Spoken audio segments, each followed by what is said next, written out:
Last week I was super excited when a small little box made by dragons in a cave. You can tell there are far too many dragon shows on telly at the moment.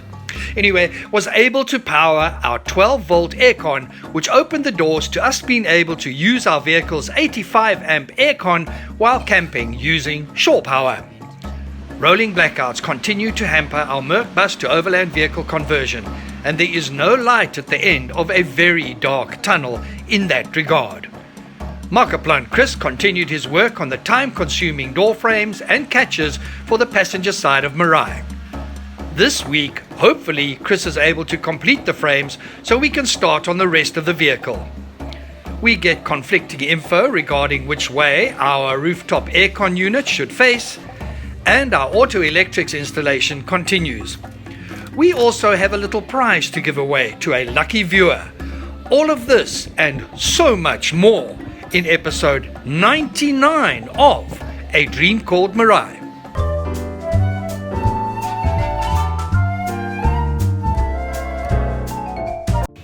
Episode 99. I never thought we would get to 100, but we will get to 100. I'm starting this episode on a real bummer of a note, and it is because of the events of this past week where we had a German tourist shot through his window near Numbi Gate on their way to the Kruger National Park, a 67-year-old German national. So I guess as a South African we should be apologizing to the Germans for our government's inability to protect their citizens when they come here on holiday and spend their foreign currency, but it's in the same way that our government cannot protect any of us. And most of you watching this show have motorhomes and drive around in the country, so please plan your routes, avoid the hot spots. It's disgusting that we have to think this, and it's not a way I would like to have started the show. Our thoughts are with the German folk in this terrible time, and let's see what our politicians can do about this terrible situation. Anyways, let's get on with what's going on behind me and see what we have in store for you this week. With so much cuck news in the air, Mirai is our breath of fresh air. The front section of the roof that was so skillfully smoothed out by master panel beater Aubrey Sonicus has been secured into place. We can now look at the final positioning of our roof-mounted aircon. However, as with many things on our build, this is not as simple as it sounds. Our air conditioner has caused quite a little debate here, and it is all about which way it should face. The manufacturers have told us to make it face not the way you see there, in other words with the name facing forward. They say it should be turned around. But if you look at the construction of this thing, it's just not suited to that. I mean, anything that flies in there is going to damage it if it's that way. So we are making a call, doing it like this. All the online stuff with similar units, the vents are facing backwards, and there's no angular grid to protect that grid. If anything should hit it, if a bird flew into that, it will destroy it. So we hope we're making the right call, but time will tell. I called Harrix, and they finally admitted they were also a bit confused, as this particular unit is not the same as the ones they build, which I can only assume means this is an imported unit that they have branded. We opened the unit up to see where all the components were, and our decision to install the unit with the name facing forwards is the right one. Off-Grid Donald has connected the aircon up and is doing tests to make sure all the wiring is good.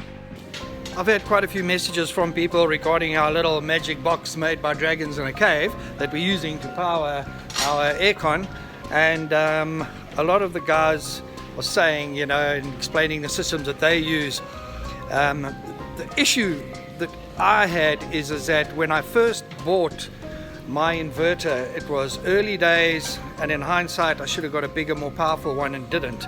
It could have changed quite a bit of what we've done in the vehicle, so we've had to make do with it. Otherwise things might have been a bit differently, but our little box is going to do the trick, and I am thrilled about that. Another element of our vehicle climate control is our heater blower unit. We have pirated this old unit from a bakkie. The multi-gifted off-grid Donald has had to do a bit of cutting and pasting, and now it fits as snug as a bug in a rug. Our other electronics guru is Auto Mike, our auto electrician. Watching him work gives me some serious bouts of confusion. Lucky this time I popped down to East Coast Scratch and Dent. We've got Auto Mike here on the job, going through that absolute chaos of wiring. And he's just busy putting everything together, and whenever he does something he needs more little bits and pieces. I suppose it's the nature of the beast with the electronics. So I keep on getting these little shopping lists just of stuff, electrical stuff, of which I know nothing. Someone else who can confuse the hell out of me is Markiplier Chris and his metalwork. It feels like eons since he started on these frames. Time is passing, and at times I feel as though the damn clock is going backwards. The good news is that our jack storage box is completed. The jack fits perfectly, and we have our very own, dare I say it, jack in the box. And to top it all, our left side of the vehicle compartment framework is also completed, and it looks amazeballs. Time now to hit the gas.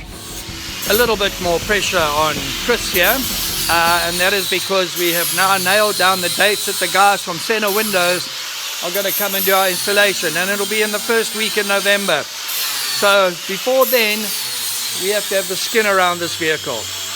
All the side paneling needs to be made and put on. Not a small task. Never mind, all the door work that you see here still has to be done at the back and on the opposite side of the vehicle. So yeah, Doug's got a busy time ahead of him. We now have to have a bracket made for our 4.5 meter long awning that will run the entire length of this side of the vehicle. The bracket will incorporate a small gutter that will channel any water to the rear of the vehicle. We will also be giving the housing a coat of Raptor, as we feel that the extreme humidity down here on the lower south coast of KZN warrants it. We live in a slops and t-shirt zone. Speaking of which, it is competition time. Yeah, and looky here, looky here, looky here. Yeah. I'm giving away one of these babies. A limited edition Mirai t-shirt. You've got the name and our logo on the front, and on the back we've got all the Owens who've worked on it. So how do you win one of these? You need to predict when Mirai will drive out of East Coast Scratch and Dent for the very first time. You also need to get at least 5 new people to hit the red bar and subscribe to our channel. Post your predicted date and the 5 new names of the new subscriptions on the comments for this episode, episode 99 on YouTube, so our huge panel of judges can check up on you. If the exact date is not picked, the closest date wins you the t-shirt and you can take the day off work. We only go up to 3XL, so if you're bigger than 3XL, sorry for you, you're going to look like a sausage.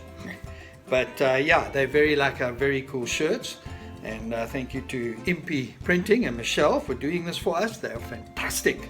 Make your prediction on our YouTube channel. Cool. Good luck, Alex. This is worth it, eh? We will probably run another little t-shirt competition in a few episodes' time. That is it for this week. Quite thin on content, which I find a bit disturbing, but hopefully next week those can really put their foot on the gas and get this thing moving, because the year is coming to an end and I do not want to be here in 2023. Places to go, people to meet, and things to do. Yeah, had a bit of a rocky start to this insert, a sad start to this insert. Jeepers, I mean, what's going on in the country at the moment is just, it's unbelievable, you know. Crime, power, water, the issues are everywhere, and it's just signs of things crumbling. That's why you need a chori like this, so you can just get away, man. Just get away. Anyways, please look after yourselves. Thank you for the support, but do look after yourselves and keep safe. Remember to like us on Facebook and subscribe to our channel on YouTube. You will find us under A Dream Called Marae. Until next time, keep your dreams alive.